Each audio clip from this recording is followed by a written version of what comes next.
Good morning. What Please can I say, bring tax Nikunj? rates down. That for me is I- the true benchmark of what the finance ministry should do, because it's no longer a compulsion. From scarcity, they move to surplus in every department.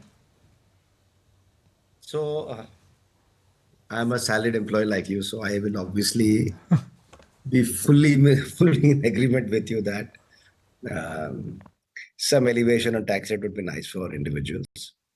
But yeah, I mean, Nikunj, I was hearing you on surplus and Elimination. I heard elevation. Oh my God. I heard elevation. Sorry. alleviation. So, Nikunj, I think yesterday what the Prime Minister announced on the Pradhan Mantri Awas Yojana was a real shot in the arm, both for everybody who's in affordable housing. But I think it really starts, to me, creating the number of jobs across the economy, both rural and urban. So I think while we discuss tax rates and what it does, I think the first, to me, that was the biggest thing that I saw in it was employment generation.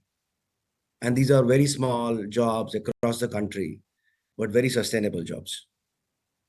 There's also a view, Ajay, that in terms of a intent of the government, the intent of the government is sabka saath, sabka vikas, and that is only possible when there is true growth for everybody. Post COVID, the rural end of the economy has not done well. There has been stress, at least at the bottom of the pyramid, or perhaps just in the lower middle class, so to speak, that strata. Do you think there would be a conscious move towards kickstarting that engine, or that wheel again, which means for a bank like yours, which is into small finance, which is into home finance, next 3 or 4 years could be very, very exciting?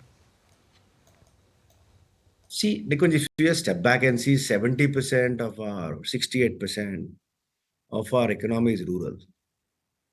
So unlikely we would be a very developed nation if we didn't pay attention to that part of our citizens as well as economy. And there are a lot of steps we need to take. So you were asking, Vikas, I was hearing you earlier on what would be a few things. For me, Pradhan Mantri Awas Yojana is a brilliant one. I was reading somewhere in the past, I don't remember where, that every 100 houses you make in affordable housing, you create 120 jobs for construction. And after the construction is over, you create 30 jobs on a regular basis. Just for me, just take a simple benchmark. I think if we can then make all our land records electronic, pretty much like we've done for Aadhaar and so many other things, I think that will open up a whole new area for people getting finance, bank doing more. And so I think the opportunities are immense. I certainly think we should do a lot more for our Bharat, as we call it. And there is no better way. On the agri side, I mean, getting faster to market, more supply chain help, more FPOs. I mean, I have a view, and maybe it's more selfish me because we are in all these businesses from a small enterprise to an affordable housing to supporting the agri side, uh, that we will naturally see convergence. Now that we have surplus, easier to spend on the areas we should have always spent. I guess we create surplus for the last few years, and now is the right areas to spend, which probably have longer term benefit. And I think we will see that now. But at large, Ajay, do you believe that maybe there could be some caution going forward when it comes to microfinance in particular? Given that for you 60% of your book is secured lending, so it doesn't really matter as much to you. But at large, do you think there could be some caution over there? See, in our minds, we have redefined financial inclusion.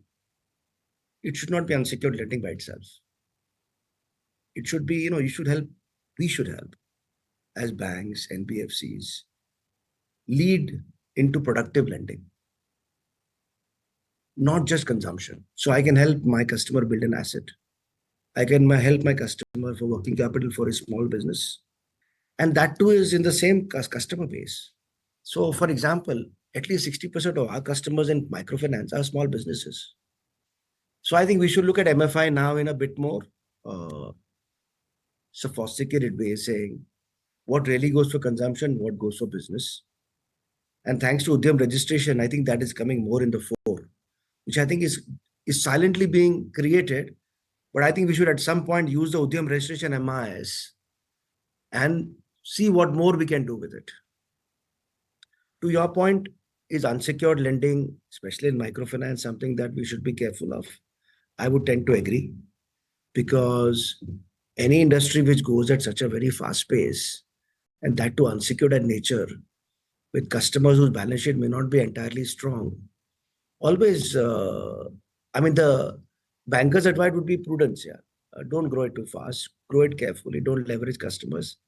And ideally, I think all of us should move towards creating more asset. Whether you're creating a motorcycle or you're creating a home, at least everything has got more use than giving cash, which we don't know what the use is, and we are sure some of it will be probably unrequired consumption. Right, Mr. Kanwal, given that we are moving towards the end of Q1 FY25 and last year there was pretty strong growth in advances above 30%, the question is, do you think that you will be able to sustain this momentum in Q1 so far? So here is what I would say. And we are listed, so careful on what beyond the guidance given we can speak, not speak. But listen, the governor the other day revised the GDP of the country looking ahead, which means if GDP is going to grow, all of us are going to grow. There is no doubt about it. And when I mean all, I'm talking all banks and BFCs, because it's unlikely that GDP grows and we don't grow. There is a question of what have we all chosen to grow it. And I must say that touchwood, like Nikunj mentioned earlier, we are in the spots which are real hardcore small finance, rural, semi-urban economies. These are high growth areas. So unlikely we would, if the economy grows, we would have too many challenges to grow. Solid growth, Ajay. And the stock after the IPO, it was like a lukewarm listing. The stock from the IPO price is up almost 50%. So it's incredible in terms of where the shareholding is moving, or where the stock price is moving. What happens next? If you, let's say, move from a small finance bank to a universal bank, and if that happens in 12 to 18 months, could that be the next growth trigger for Jana? So, Nikunj, I think we have a lot to do in what we are doing, right? I've looked at housing penetration and some of our, we have a very large customer base because we've been in business since 2008 as an NBFC. So about 1.2 crore customers. If I look at the home loan penetration, it is in single digits. Our home loans to GDP is among the lowest in a peer group sense when I'm talking of countries. So I have so much to do on the asset side. And I think we have developed an expertise, we have developed a culture, we are in 180 cities. We know how to operate this machine. So will I do something very different? Unlikely so.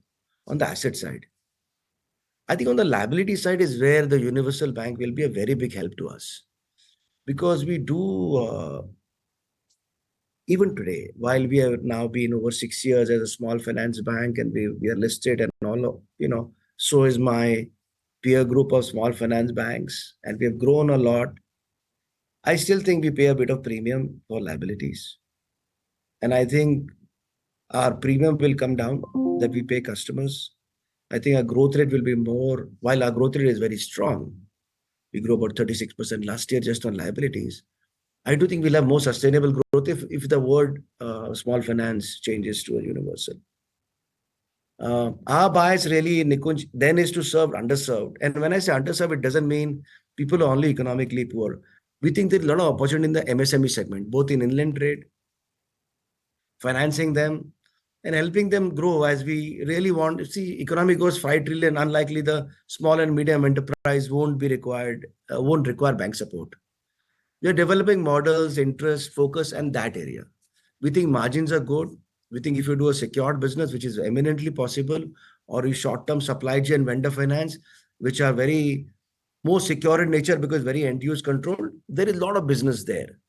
So I do think the models we have developed, Nikunj, are very sustainable on the asset side for a few years. On the liability side, the universal bank will be a big support. And so, yes, when we are ready next year, we will certainly like to apply for one. Ajay, appreciate your time. And I forgot to ask you, by the way, do we see you for the event on 18th? Been speaking about it off air, might as well ask you on 18th. Still working on it. But thanks. I always would love to come.